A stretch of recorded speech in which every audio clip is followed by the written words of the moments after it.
주님을 보라, 주님을 보라. 우리 한 주간 동안 주님보다는 런던의 금메달을 많이 바라다 본 줄 압니다. 우리 한 주간 동안 올림픽 게임 보는 재미가 많이 있었습니다. 올림픽보다 더 중요한 것이 한일 축구 게임인 줄 압니다. 브라질에는 져도 괜찮고 일본 할 때는 절대로 지면 안 된다. 그것이 우리들의 각오였고 그 꿈들이 모아져서 아주 멋지게 통쾌하게 축구를 이기고 역사상 처음으로 한국 축구가 동메달을 땄다는 즐거운 소식을 우리가 다 구경을 했습니다. 8명 선수들이 아주 해피엔딩으로 끝났는데 그 중에서 가장 행운아가 누굴까? 마지막 경기 4분을 놔두고 들어가서 4분 뛴 김기희 선수가 4분 뛰고 군대 징집 면제를 받았어요.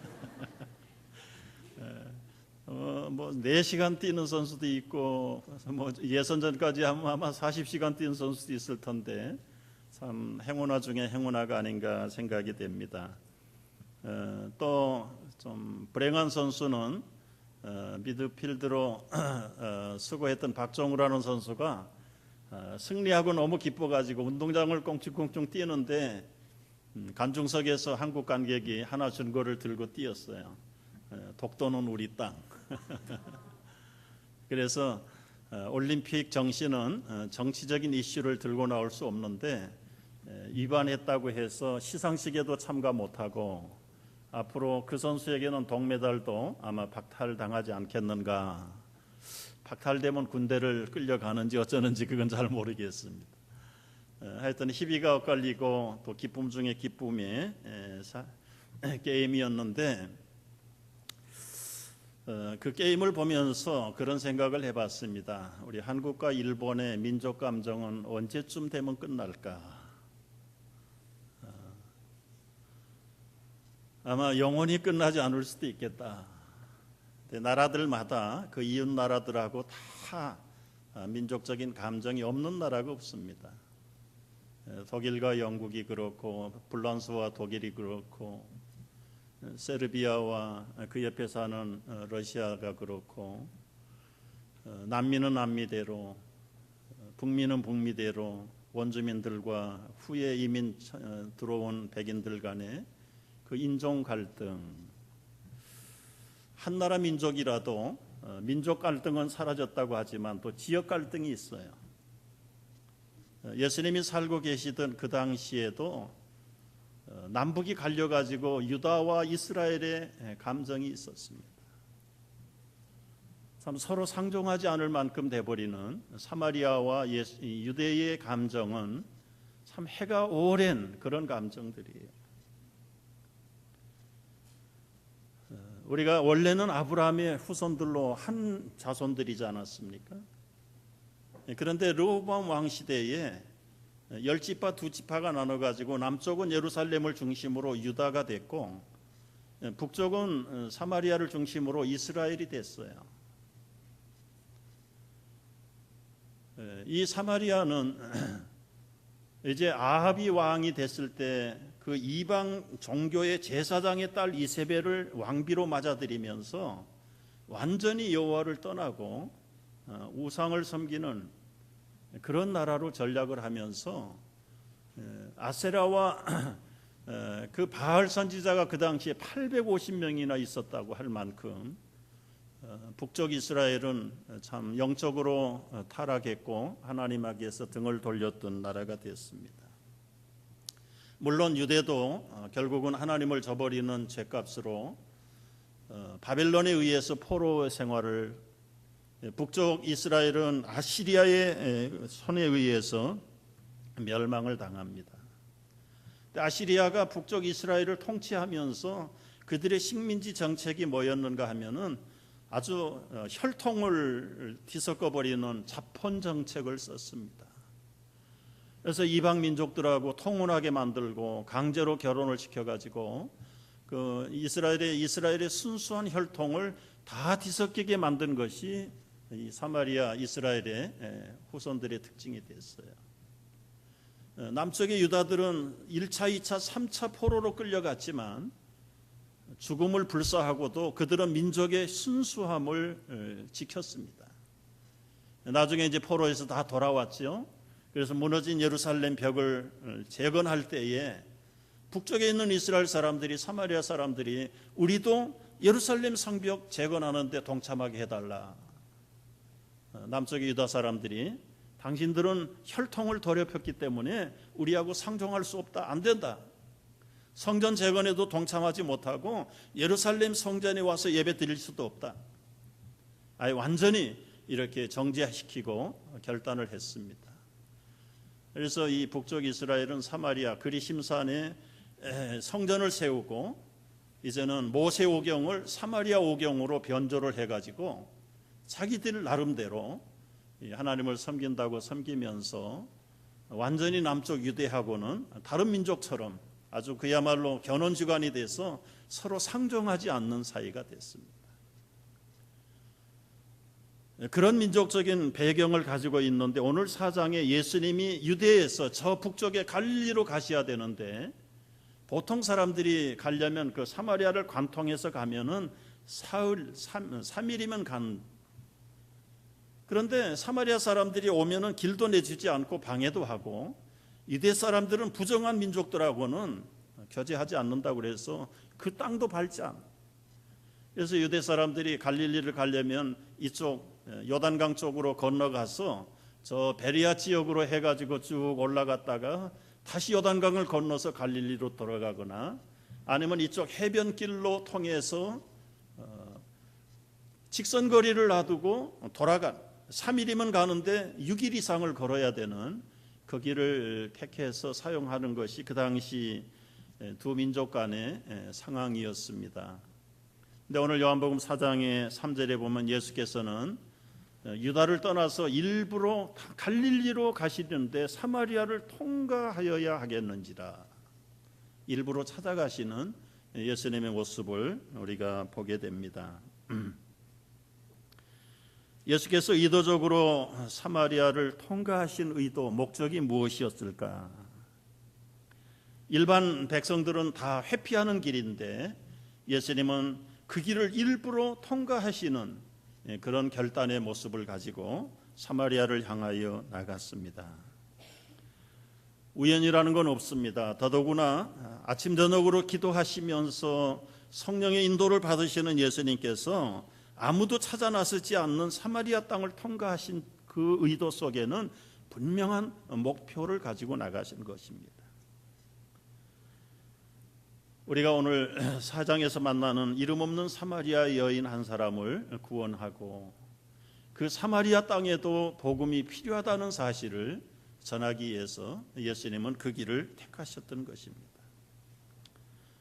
여러분, 우리가 복합 문화 속에 들어와서 인종들 속에 들어와서 살면서 때로는 민족적인 감정으로 상처를 입은 적이 없는지 모르겠어요. 같은 동족이지만 지역 감정 때문에 속이 상한 적은 없으신지 모르겠습니다. 사람들은 민족을 가르고 지역을 가르지만 예수님에게는 민족도 지역도 다 하나라고 하는 사실을 친히 몸소 보여주시기 위해서 사마리아를 통과하게 되었다라고 봅니다. 하나님이 사람을 만드실 때 차별 두지 않았습니다. 평등하게 지었습니다. 다 평화롭게 살기를 원하셨습니다. 그런데 왜 이렇게 조각조각 갈라졌을까요? 한마디로 죄라는 것 때문에 평화로운 인류가 산산조각이 난 것입니다. 맥스 루케이도 목사님 목마름이라는 책에 보면은 이런 예화가 나옵니다. 1347년에 지금부터 오래된 얘기인데요. 유럽 이태리의 항구에 배 한 척이 돌아왔습니다. 부두에다가 밧줄을 묶어대고 배를 정박시켰는데 그 밧줄을 타고 쥐 몇 마리가 유럽 땅에 쳐들어온 거예요. 그때부터 흑사병이 창궐하기 시작했어요. 쥐 몇 마리가 가지고 온 흑사병 때문에 5년 만에 2100만 명의 유럽인이 죽어버렸다. 그 흑사병이 1년, 10년, 50년, 100년에 끝나면 좋은데 자그마치 300년 동안 유럽의 인구 절반 2,500만 명을 흑사병으로 다 죽였습니다. 흑사병이 언제 끝났는가? 300년이 지나서 어느 겨울 굉장히 혹독하게 추운 겨울에 그 바이러스마저 얼어 죽는 추위가 왔을 때 그때 흑사병의 병원군이 다 죽고 드디어 300년 지속되던 흑사병이 유럽에서 끝났다라고 기록하고 있습니다. 하나님은 평화롭게 이 지구를 창조하셨고 사람들이 서로 한마음 한뜻으로 살기를 원하셨는데 보이지 않는 죄가 한두 사람을 통해서 들어오면서 그 가정이 박살났습니다. 그 지파들이 박살나고 민족이 박살나고 세계 모든 사람들이 조각조각 다 분산되기 시작됐어요. 감정이 생기고 차별이 생기고 소외가 생기고 우월이 생기고 거기에서 서로 잘났다고 힘겨루게 하면서 전쟁이 그치지 않게 됐고 그래서 잃어버린 하나님의 평등과 평화와 자유를 한꺼번에 몽땅 다 박살내버리는 것은 오로지 죄 때문이다. 원인을 알면 결과를 알게 되고 그 원인과 결과 속에 문제의 해답이 있다는 것을 알게 되면 거기에 복음이 필요한 줄로 우리가 깨닫게 됩니다. 예수님은 민족 간의 감정을 가지고 상종하지 않는 사마리아를 일부러 찾아가게 된 동기는 몇 가지 동기가 있습니다. 첫째는 구원 앞에서는 민족 편견이나 차별이 없다는 것을 증거해 보여주시는 것입니다. 갈라디아 3장 28절을 보면 성령께서 이렇게 말씀하세요. 다 같이 읽습니다. 너희는 유대인이나 헬라인이나 종이나 자유자나 남자나 여자 없이 다 그리스도 예수 안에서 하나니라. 아멘입니까? 복음 안에서는 다 하나다. 하나. 민족의 차별이 없고 신분의 계급이 없고 성별의 차이가 없다. 유무식의 차이도 없고 다 구원 안에서는 받아야 될 하나님의 사람들은 하나고 복음은 하나고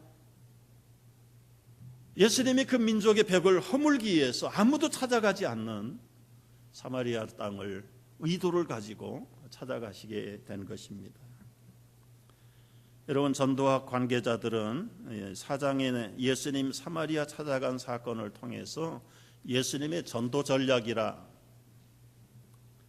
전도 전략 첫째는 찾아가는 거예요. 신분이 다른 사람을 찾아가는 거예요. 평소에 감정을 가지고 상종하지 않던 사람을 찾아가는 거예요. 두 번째는 주님의 보편성, 사명의 보편성을 보여주는 것입니다. 주님의 사명은 무엇입니까? 주님의 사명은 하나예요. 구원이에요. 구원은 주님으로부터 받게 그리고 구원을 주시는 다른 이름이 없다. 예수님의 주님의 보편성 구원이에요. 다른 이름으로서는 구원을 받을 수 없다는 것을 예수님이 보여주시죠. 사마리아 종교를 통해서 구원되지 않습니다. 예루살렘의 유대민족들의 율법을 통해서 구원되는 게 아니다. 오로지 주님의 사명이 모든 민족이나 지역에 다 보편적으로 임하게 된다. 그걸 증명하기 위해서 예수님은 친히 사마리아 땅을 가셨습니다. 세 번째 가신 동기는 목마름에 지친 사람들은 찾아가야 합니다. 힘이 없는 사람은 자기 발로 걸어 나오지 못합니다. 문제를 짊어지고 있는 사람들은 그 문제에 눌려서 신음하고 있는 사람들은 결코 자기 발로 찾아 나오지 못해요. 굶주린 사람 허기져서 못 나옵니다. 지친 사람 피곤해서 못 나오고요. 문제에 걸려 있는 사람은 문제에 결박당해서 나올 수가 없어요. 찾아가지 않고는 만날 수 없고 만나지 않고는 구원을 선포할 수 없는 것이죠. 예수님은 인생의 목마름 가운데 신음하고 있는 한 여인을 찾아간 것이지. 더 나가서 보면 한 여인을 찾아간 것이 아니라 그 사마리아 땅에 주의 구원의 보편성을 선포하기 위해서 찾아가신 것입니다. 여러분 전도는 앉아서 기다리는 게 전도가 아니에요. 우리가 전도를 하지 않는 이유 가운데 하나는 찾아가지 않기 때문에 전도가 안 되는 것이에요. 오래 믿은 사람은 일부러 찾아갈 사람이 없어요. 또 주변이 다 복음화돼 있고 교제하는 사람이 다 믿는 사람이에요. 예수님 주변에도 다 믿는 사람밖에 없었겠지. 물론 적대자들도 있습니다. 사마리아를 일부러 찾아가지 않고는 우리는 결코 전도의 사명을 감당할 수가 없어요.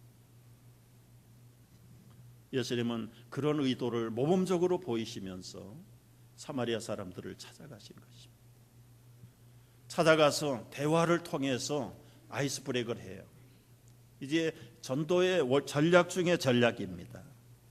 여러분 어떻게 하면 전도를 잘하는가? 오늘 4장에 예수님이 하시는 대로만 따라하면 틀림없는 전도에 성공한다.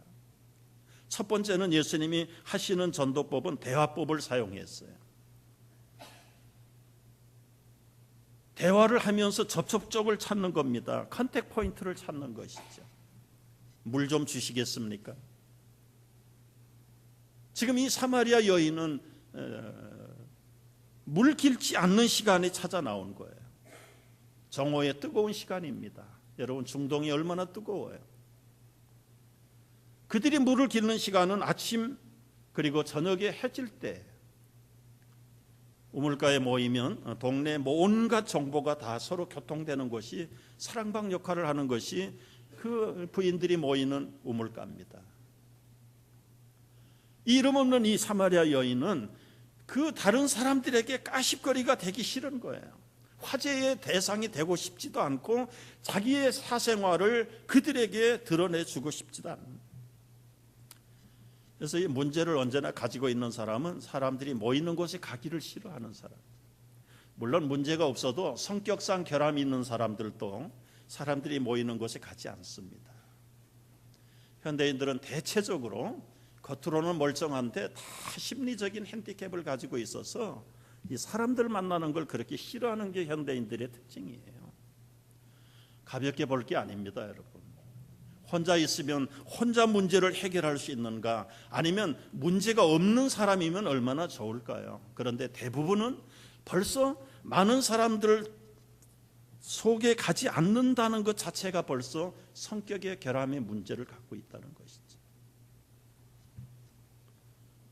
이 여인은 사람을 피해서 아무도 찾아오지 않는 그 뜨거운 태양 밑에 우물길로 왔습니다. 예수님도 사마리아를 통과하다가 수가성 우물가에 피곤해서 앉았다고 그랬습니다. 아마 물을 길러 마시고 싶어도 두레박이 없었던 것 같아요. 여인이 두레박을 가지고 왔습니다. 그때의 첫 번째 대화를 통해서 접촉적을 시도하는 거예요. 물 좀 주십시오. 이 전도를 잘하려면 이 아이스 브레이크를 잘해야 된다. 여러분 이제 아기를 데리고 가는 엄마에게 말문을 트는 가장 좋은 방법은 뭘까요? 아기 칭찬하면 되지요. 야, 아기가 너무 예쁘게 잘생겼네요. 그러면 눈꼬리가 올라가 있던 엄마도 샥 입이 올라갈 거예요. 자기 자식 칭찬하는데 싫어할 사람 없죠. 입이 올라간다는 얘기는 마음이 열렸다는 얘기죠. 접촉점을 잘 찾아야 돼요.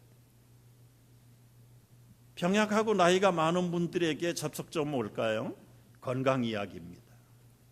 만수무강 이야기하면 눈이 동그래지시고 그냥 그 건강의 비결을 들을까 싶어가지고 마음을 열고 그걸 잘 이용을 해야 돼요. 예수님은 이 물을 좀 주시겠습니까? 물 가지고 공통적인 공감대를 가지고 대화가 시작이 됐어요. 여인은 물길로 왔고 피곤하신 예수님도 물을 좀 달라고. 여러분 그때는 남녀가 유별이죠. 더더구나 유대인 남자가 사마리아 여인을 만난다는 것조차가 이거 사실은 자연스러운 일이 아닙니다.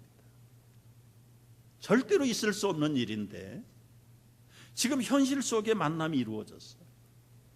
오히려 예수님이 아니라 이 여인이 놀래가지고 어떻게 유대인 남자로서 천한 여자에게 말을 걸고 접촉을 하십니까? 여러분, 신분의 차이가 아니고 민족의 차이가 아니고 지금 피곤해서 목이 말라 죽겠다는데 물 가지고 얘기하는데 거기에 무슨 거리가 있겠어요? 예수님이 아주 이 접촉점의 명수입니다. 농부들을 앞에 놓고 농부들의 관심이 뭘까요? 농사하는 거지요.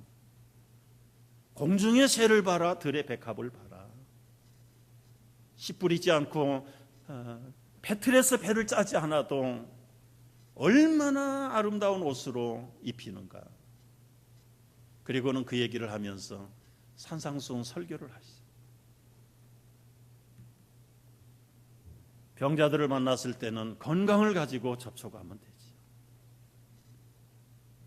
지적으로 갈급해서 허덕거리는 지성인들을 만날 때는 고상한 철학 중에 철학인 신학을 가지고 가면 돼요. 성경을 가지고 가면 되는 거예요.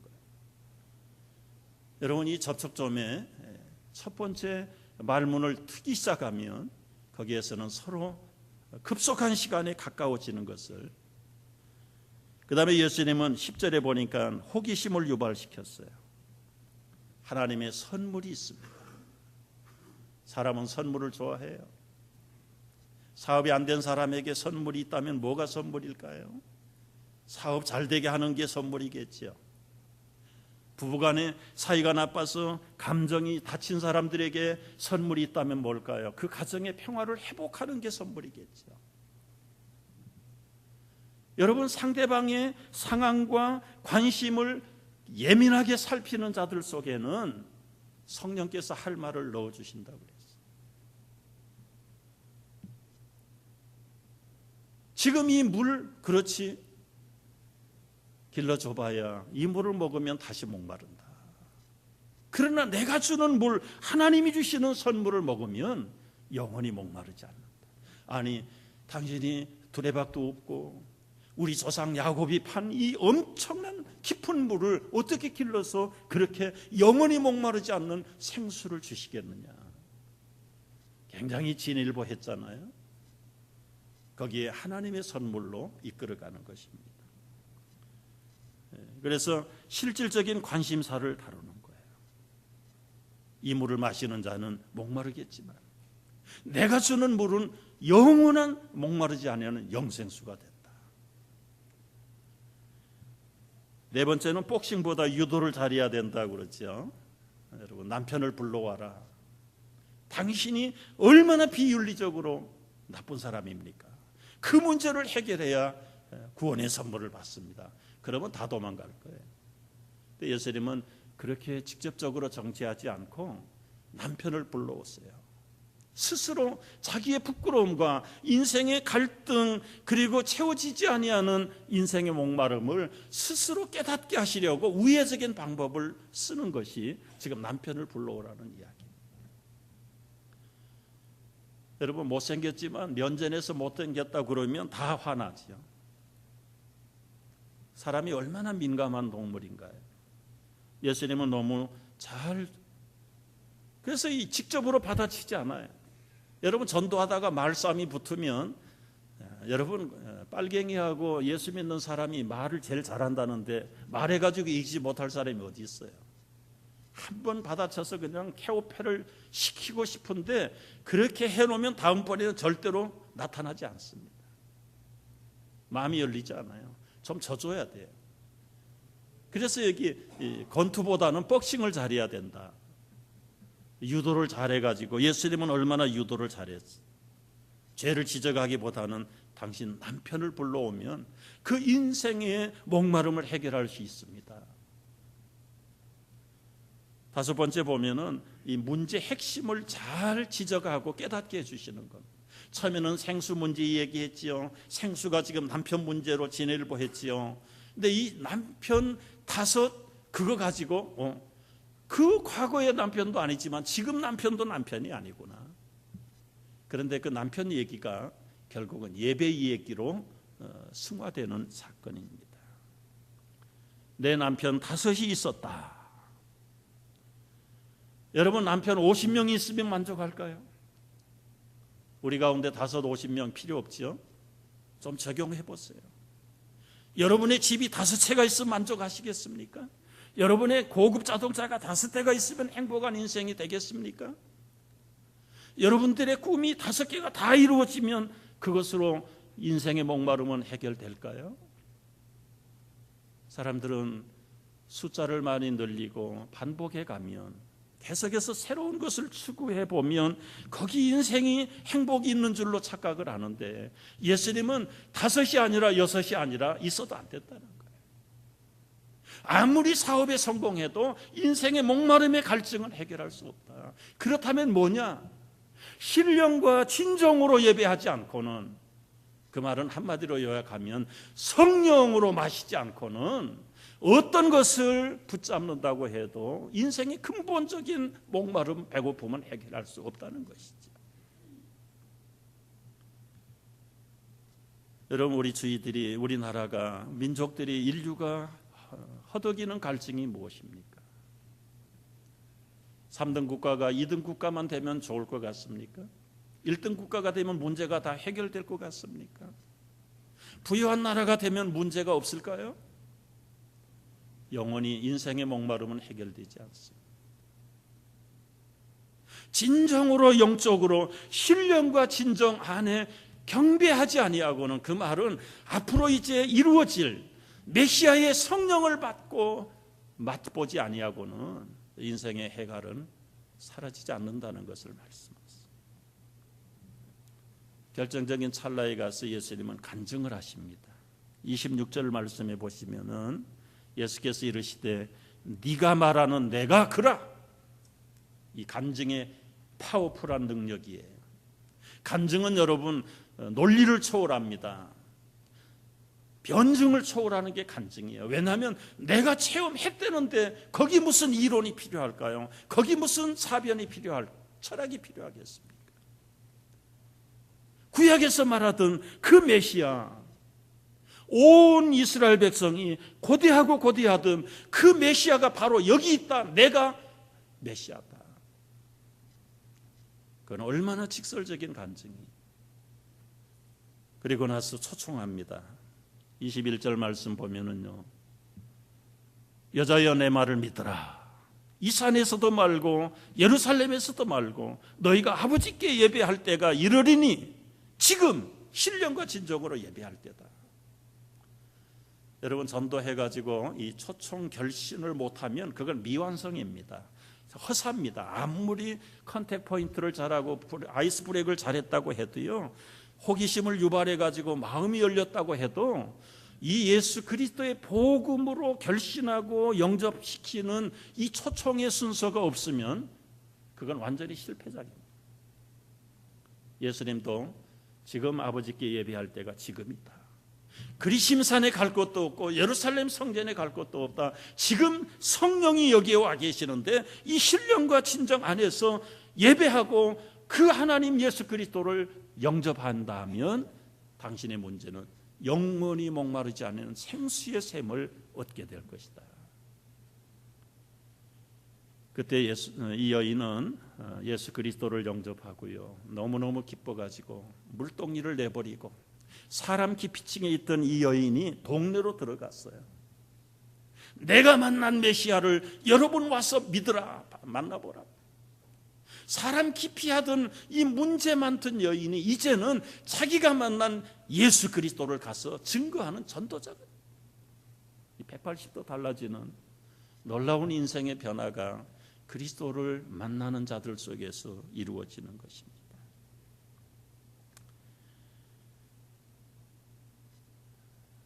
토니 캠펄러라고 하는 이 동부 지역의 침례교 목사님 한 분 계시는데, 이분은 대학에서도 사회학을 가르치시고 또 사회 현실 참여에 대해서 아주 직설적으로 적극적으로 주장하는 목사님 가운데 한 분이 있어요. 강단에서 막 쌍욕을 그 막 성도들이 뿔따구가 나가지고 세상에 그런 목사님이 어디 있느냐. 그럼 내가 욕 한마디 했다고 화를 내는데 여러분 왜 이 모순적인 사회에 대해서는 침묵하고 있느냐고 막 대받아치는 그런 분이시지. 근데 이분이 휴가차 하와이에 여행을 갔습니다. 이쪽 동부하고는 6시간 차이가 나죠. 그가 도착한 시간이 밤인데 조금 자다 보니까 이미 깰 시간이에요. 이쪽으로 보면 배도 고프고 그래서 좀 먹을 것을 찾으러 길거리 나와서 초라한 식당에 들어갔어요. 그때 시간이 새벽 2시. 적당히 먹을 걸 시켜놓고 먹고 앉아 있는데 여자들 한 7, 8명이 왁자지껄하면서 식당 안에 들이닥쳤어요. 한마디로 보니까 거리의 여인들이에요. 그 중에 한 여자가 이렇게 얘기합니다. 야, 내일은 내 생일이야. 벌써 내가 39살이 됐어. 뭐가 특별한 얘기 아니잖아요. 그런데 한 여자, 두 여자가 이구동성으로 대받아치는 거예요. 네 생일이면 뭔데? 우리가 그럼 생일 케이크라도 사주려? 야, 우리 신세 무슨 놈의 생일이 있어? 생일 같은 소리 하지 마. 그러니까 이 여자가 가만히 있으면 좋은데 또 말을 대답을 해요. 내가 너한테 생일 케이크 사달라고 그랬어? 그래가지고 시비가 돼가지고 온갖 입에 닿지 못할 욕설을 하면서 싸움이 벌어졌어요. 주인이 또 겨우겨우 뜯어 말려가지고 그들이 다 떠났는데 이 토니 캠펄러 교수는 한쪽 테이블에 앉아서 그 여인들의 그 비참한 모습을 보면서 그래, 축하해. 한마디만 하면 모든 게 끝날 것인데 그 평범한 얘기를 받지 못하는 그 여인들의 마음속에 큰 상처가 있다는 것을 알았어요. 그리고는 주인에게 물어봅니다. 저분들이 매일 오시나요? 우리 단골 손님인데 꼭 이 시간에 옵니다. 근데 아주 골치 아파 죽겠어요. 그래서 이 캠펄러 교수가 이런 아이디어를 내놨어요. 그러면 내일 이맘때 우리가 저 여자를 위해서 볼스데이 파리를 열어줍시다. 그래서 그 주인에게 부탁을 해서 미리 그 여인이 오기 전에 그 거리에 있는 여인들을 다 초청을 해서 식당에 가득하게 모았어요. 그 여자 이름은 아그네스인데 마음이 참 선한 사람인데 참 불쌍한 사람이에요. 그 다음날 그 시간이 됐습니다. 뭔 모르고 아그네스는 그 식당에 또 찾아왔어요. 갑자기 불이 켜지더니 해피 벌스데이 노래를 부르면서 자기를 위해서 꽃다발을 준비하고 치장을 했는데 너무너무 놀래가지고 완전히 풀어지니 이 캠플러 교수가 고백하기를 자기 생에 그렇게 놀란 사람은 처음 봤다는 거야. 꼼짝도 못하고 얼어붙은 그 아그네스의 눈에 눈물이 쭉 흘러내리는데 노래가 끝나고 야야 빨리 케이크 잘라 케이크 잘라. 그런데 이 아그네스가 이런 얘기를 하더랍니다. 부탁이 하나 있는데 내가 이 케이크를 내가 집에 가지고 가서 오랫동안 보관할 수 없을까? 잘라서 그 자리에 없애버리는 게 아니고 참 오랜 동안 자기 생일을 챙겨주는 사람이 없었어. 그 생일 케이크를 오랫동안 보관하고 싶어. 사람들이 동의하자 이 아그네스는 그 케이크를 주섬주섬 싸들고는 집에 갖다 놓고 곧 돌아온다고 그러고 사라졌어요. 기뻐가지고 뛰어나가는 그 여인의 뒷모습을 보면서 그 식당에 가득 있던 여인들의 눈에 눈물이 주인공이 사라져버린 생일 파티가 됐어요. 침묵 속에 빠졌습니다. 그때 캠펄러 교수가 이런 제안을 해요. 여러분, 제가 아그네스의 행복과 여러분의 행복을 위해서 한번 기도할 수 있도록 허락하시겠습니까? 누가 반대하겠어요? 그날 밤 가장 교회 같지 않는 초라한 식당이 가장 아름다운 은혜로운 교회가 되었고요. 감동으로 기도로 그 여인들은 눈물이 얼룩지고 눈이 퉁퉁 붓도록 통곡을 하면서 울면서 예수 그리스도를 영접하기 시작을 했습니다. 찢어지고 상하고 상처 입은 심령들이 그리스도의 따뜻한 은혜의 손길로 치유함을 보면서 비록 초라한 식당이지만 여기에 하나님의 나라가 임했습니다. 토니 캠펄러 교수는 이 경험을 바탕으로 책을 썼는데 그 책 이름이 하나님 나라는 파티입니다. 파티. 상한 마음, 찢긴 마음, 그리고 버려진 마음, 차별받는 심령들 속에 예수 그리스도가 들어가실 때 그들의 상황은 바뀌지 않지만 그들의 심령 속에 하나님의 나라가 임한다는 사실을 알아야 합니다. 여러분, 아직도 우리 주변에 허기져서 굶주려서 목말라서 신음하고 나오지 못하는 숨어있는 차별당하는 수많은 생명들이 있다는 사실을 알아요. 장벽이 없는 사마리아를 찾아가야 합니다. 찾아가지 않고는 결코 그들은 치유받을 수 없을 것입니다. 여러분의 목마름은 무엇이 원인인가요? 삶의 고달픔입니까? 미래에 대한 불투명입니까? 과거의 죄책감 때문에 괴로워하고 있습니까? 사회적인 신분의 갈등으로 고민하고 있습니까? 비윤리적인 많은 삶 때문에 괴로워하고 있습니까? 때로는 가정의 문제, 인간관계 문제, 자녀들의 문제, 경제적인 문제로 신음하고 있지 않습니까? 아무리 해결해도 해결하지 못하는 것이 우리 사람의 제한적인 무능력이에요. 이 인생의 진정한 목마름은 생수의 근원이신 그리스도만이 해결할 수 있음을 철저하게 믿으셔야 될 줄 압니다. 오늘 이 시간 나의 영원한 목마름을 해결해 주시는 살아계신 예수 그리스도가 이 아침에 초청하세요. 신령과 진정으로 성령 안에서 경배하는 자들이 지금 이때가 해야 될 때라고 말합니다. 오늘 다시 한번 우리의 인격 속에, 우리의 삶 속에 겸손하게 예수 그리스도를 나의 영원한 생수의 근원으로 섬겨드리고 마르지 아니하는 인생의 삶의 근본 생수의 삶으로 풍족한 삶을 누릴 수 있는 우리 모두가 되기를 주의 이름으로 축복합니다. 기도하겠습니다.